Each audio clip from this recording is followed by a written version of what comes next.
is it a reasonable question to ask? Why would God create an earth where I've told this story before in the show, but it's the one that Sure. comes to mind right now is the most potent one of this. I was reading a book maybe a year or so ago, and it was about slavery. And there was this picture, they were explaining the scene where there was a slave auction in America, and the auctioneer was dangling a baby, like a infant baby. And the mom was on the ground crying, pleading because that was her baby, and they sold it off to somebody else. And the mother went, that type of thing, right? Like why create a world where that can exist? If the option is have a world with that existing or don't have one, maybe it's better not to have one at all. Now, obviously, that's a dark view. I'm But curious. the piece that you're missing in the Yeah. analogy you just made, the piece that seems to me that you're missing is the fact that someone had to make that decision. That was not a decision God made. So is the thought that God didn't have, and again, I'm asking this totally genuinely, God didn't have the ability to see that that was going to happen? Possibly. I can't, We don't know. It goes back to because we we don't know. don't Yeah. know. I mean, Yeah. honestly, Yeah. every time people ask that question, and I've been asked that question many times, and I think you have to be real honest about it, Mm. because you ask that question of why does God allow such and such? I have to say, I don't know. And I Which is the sit right there answer. next to you and cry with you. Yeah. I can't, I'm not God. I don't understand and I don't know. Yeah. It's it's one of those not interesting, but it's one of those things that I think is just real. That otherwise otherwise we create God in our own image, Right. and that's not the way it should be. We're created in God's image, and and we also have this tendency, I think, even in church circles, to look at God in terms of ourselves. So sometimes God becomes Santa Claus because he's got the big white beard Mm-hmm. and he gives us all this stuff. Well, I don't know that that's what God is. Yeah. I don't know that you can put him in a box, put God in a box like that, because the minute you put God into a box is when you begin to get narrower and narrower in your vision, and you actually begin restricting what can or should happen. And then you get into the problem of, okay, well, I'm here, I'm this one little guy here in on the earth, and God is Mm. somewhere something. Well, what if there's life on 5 other planets? Mm-hmm. Is God the same way there? Mm-hmm. I don't know.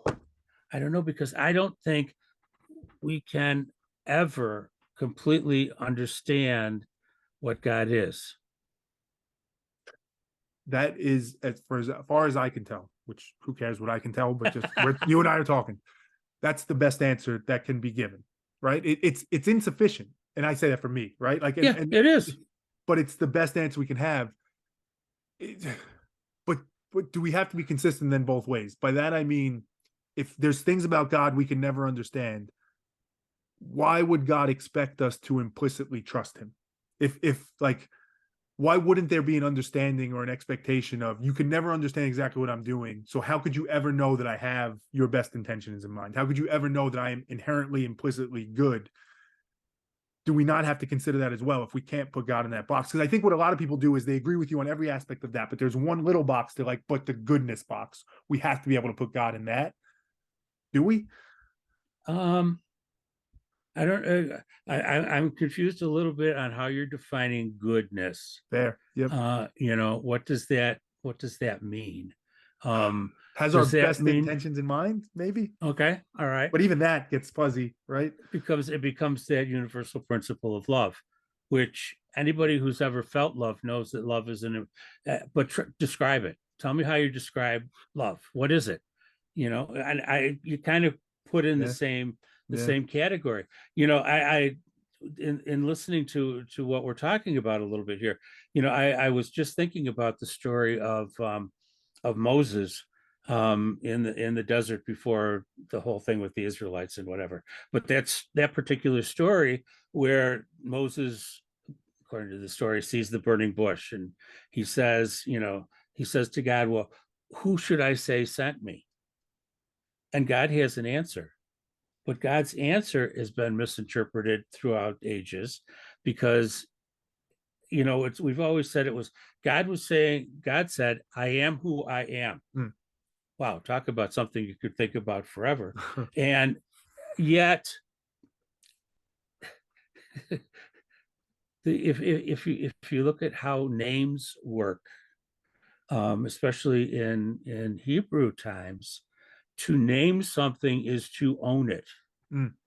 Okay, which I'm going to go way off on what No, we're I like talking where about, you're going. but I like it. to name something is to own it. That's why you name your child. That's why you give, your child's name. You go back to the story of creation, and what does God say to the first people? But name them. Who are these other creatures? Give them a name. That means you own it. And when you get to the story of Moses, that we all kind of think about all the time, God basically says, it's none of your damn business Huh. what my name is, Huh. because you cannot name God, because you cannot own God. So God gives an answer, which is kind of interesting. In It I'm is. going to, again, in the context of the story, God gives an answer which is very interesting, because God, according to the scriptures, God answers with a word which is, a word that in our thinking we can't even deal with because it has no vowels in it. All God says is YHWH. We throw all these Yahweh, vowels right? into it We to call say it Yahweh. Yahweh. Yeah. Well, that's not what he said. And interestingly, that the actual word that is recorded is actually the word for breath. Hmm. So breathing in and breathing out. So Almost like the essence. Like I'm the essence. essence. It's Yeah. what it is. Yeah. It's you can't define me. You cannot name me, because I am. You're answering these questions, and I'm not saying this for effect. I mean it like the exact right way as far as I can see, because it's continuing the thread of the conversation and the Yeah, questions, and it's thoughtful and it's deep and it's meaningful.